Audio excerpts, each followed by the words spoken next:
Hello Internet, it's I the Roshi, and I'm back with another Arlecchino video. Today we're going to be watching her collected Miscellany, Arlecchino Afterglow of Calamity. Let's get into it.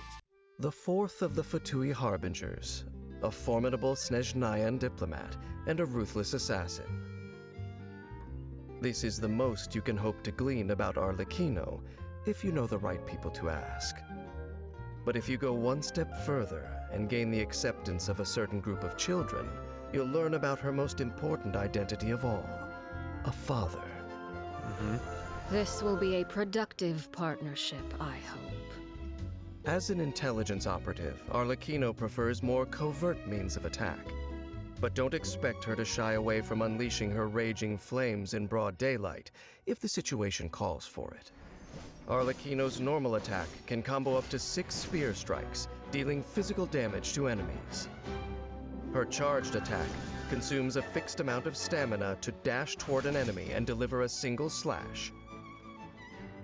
Continue holding the attack button, and she moves rapidly for a short period at the cost of further stamina. Oh, that's so cool! With her elemental skill, Arlecchino commands Bale Moon Bloodfire to deal pyro damage to nearby enemies.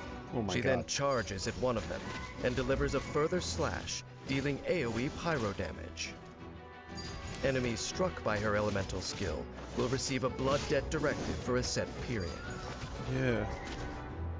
They're all marked. Blood Debt directive deals up to 2 rounds of pyro damage at set intervals.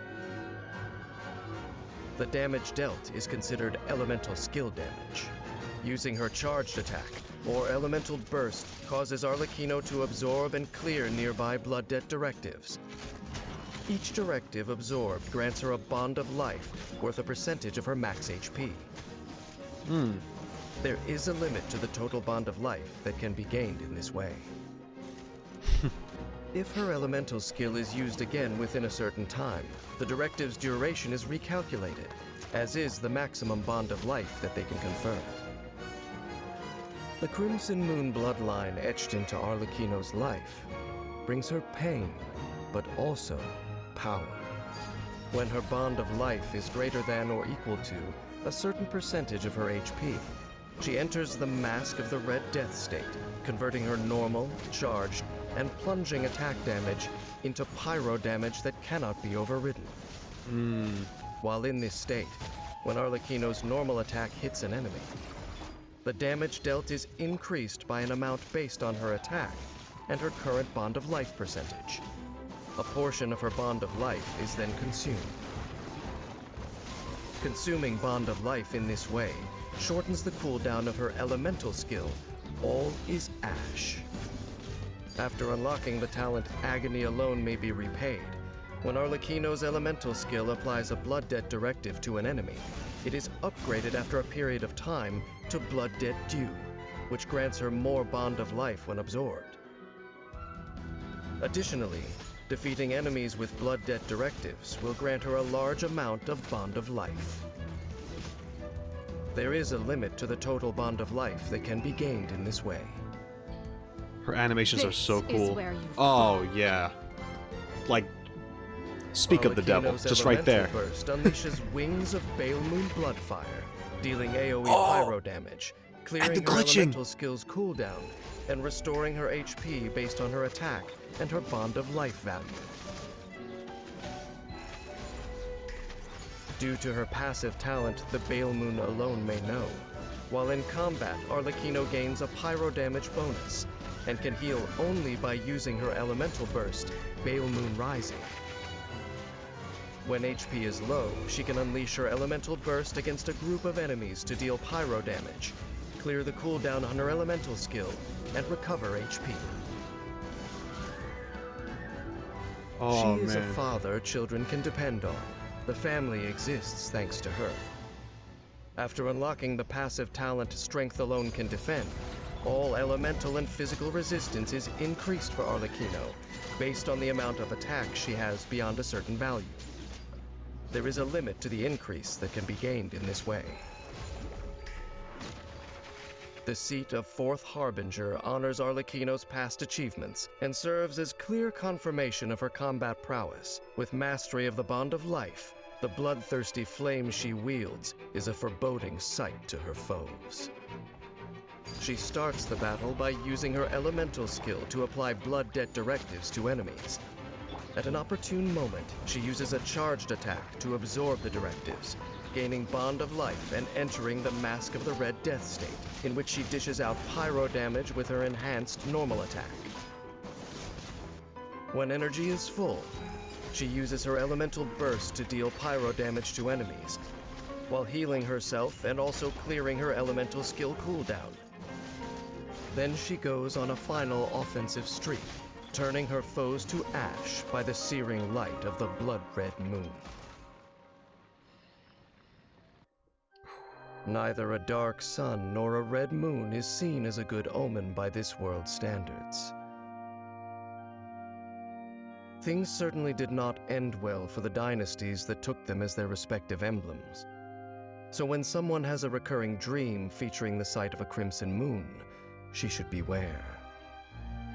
In my long journey, I have seen many fight to defy fate. Arlecchino is one of them. And she seems to have succeeded. The fiery blood that corrodes her flesh has eaten away, too, at the shackles that once bound her. When a blood-red moon shines down from above, some see the face of death, while others see the roof over their heads.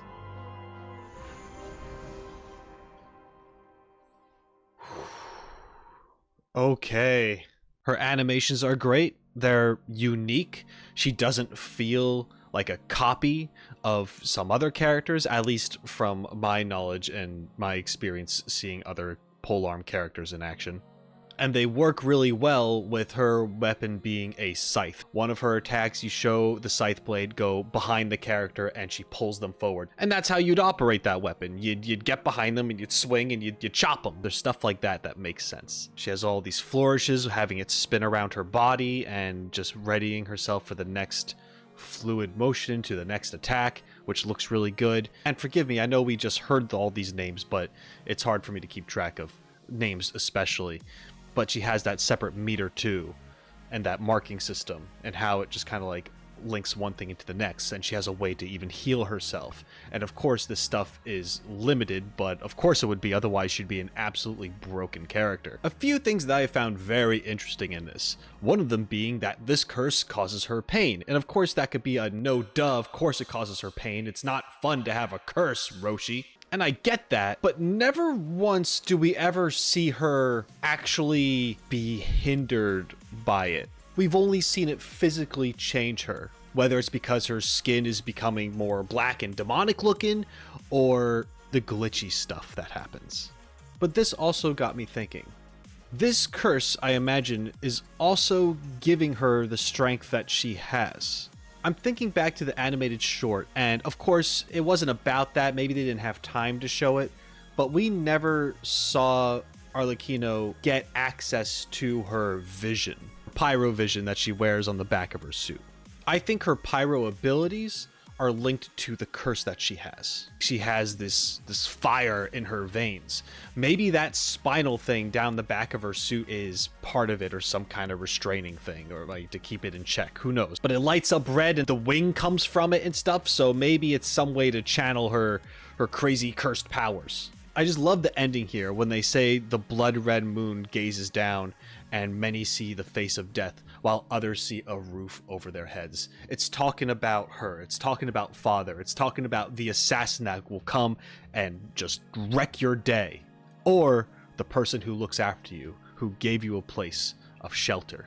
I don't know if Dainsleif is proud, if he's just acknowledging that this has happened, but he states how many have tried to go against fate, and few ever succeed. Yet Arlecchino is one of the rare cases where someone has succeeded. Perhaps because the curse was supposed to kill her a long time ago, but instead of succumbing to the pain and just accepting her death, she chose to live and live in her way. And, you know, we're seeing a lot of death flags, not saying she will die, but if she does, it's by her own means.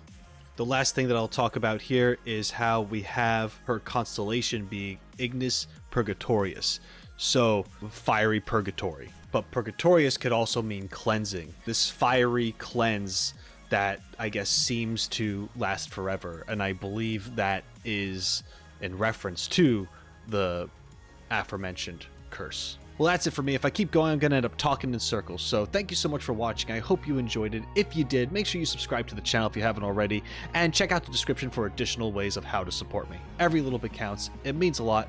Thank you so much for being here, and until next time, shine on, you crazy diamonds. Later.